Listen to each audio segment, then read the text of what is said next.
Hey everyone, thanks for tuning in today. I just wanted to cover a few topics on how you can beat the bloat and enjoy cruciferous vegetables as well as good quality dairy. You do not need to eliminate these things. So a few things about me. When I was in college, I used to live off of sugar-free syrups and poor quality lattes every morning. That's what got me through college. Now, I was so bloated all the time, and I kept chalking it up to the fact that it may have been Brussels sprouts or broccoli or just some vegetable that was triggering this. So I ended up doing a deep dive on the microbiome, gut health, all of that fun stuff. And so I just wanted to share a few things that I had learned because there's a chance that those awesome cruciferous vegetables that have a ton of benefits for you or that good quality dairy might not be the actual culprit. So a few things I have learned and that has helped me enjoy both the groups that I just talked about is you want to stay hydrated. I love having lemon water. I even put a little bit of apple brag cider vinegar in my water sometimes. This will help with digestion. Now, the thing about being hydrated, though, that I just want to briefly touch on is you want to drink between meals. You don't want to drink at meals. And the reason why you don't want to drink at meals is usually that will water down your digestive enzymes. So it's always a good practice. Try to be drinking up to 30 minutes before you have a meal. And then if you can, avoid drinking while you do have the meal. Fermented foods are awesome. If you can add fermented foods to your nutrition plan throughout the week, it's awesome. Fermentation does a lot of great things.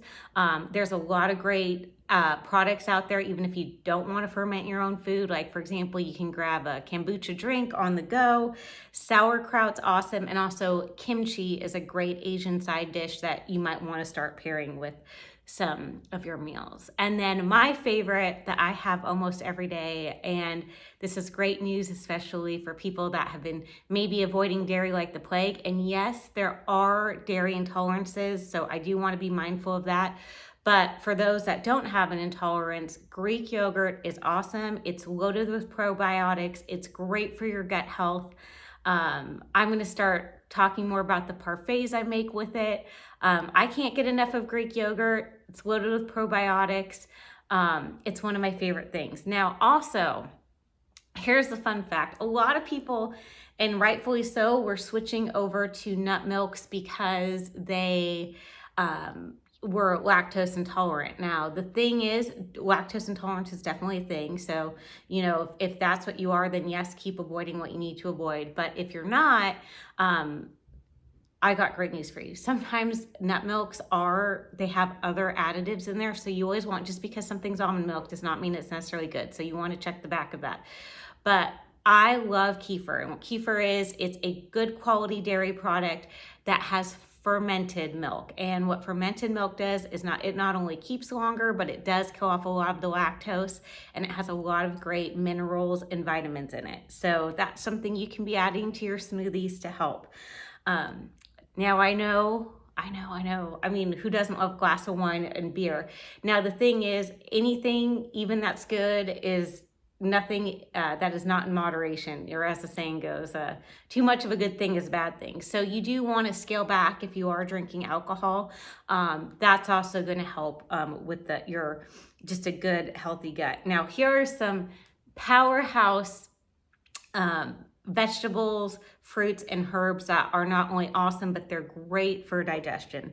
Asparagus, blackberries, turmeric, oats, water-based veggies such as zucchini, sweet potatoes, and leafy greens. Something I do also want to shout out, especially if you have a hard time digesting carbohydrates, sourdough is actually a bread that is made through the fermentation process.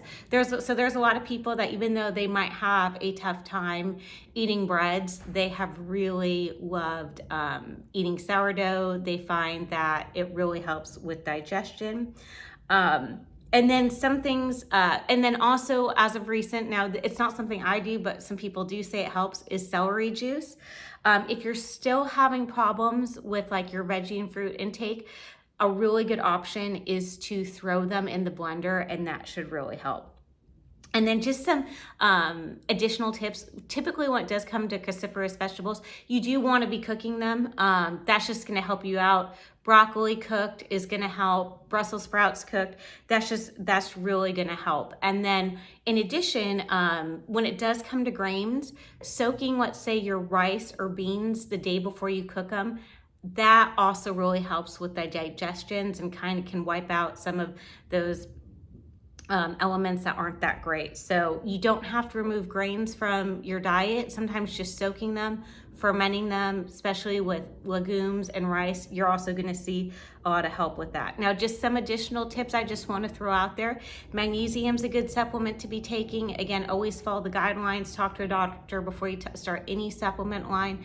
Magnesium does help though, for some people that do have, experience issues with digestion, and also moving. Getting in good movement, walking in the evening after dinner is great. Walking on your work lunch break's great. And then also, and I know this is actually a struggle of mine that I probably shouldn't admit, but chewing slow, eating slower does help with the digestion process. So I hope this helps. Check out lightsideofhealth.com. We have some great new products that we're going to be launching here in about a month or so that will help get your microgreens and seedlings going. And again, thanks for tuning in, lightsideofhealth.com.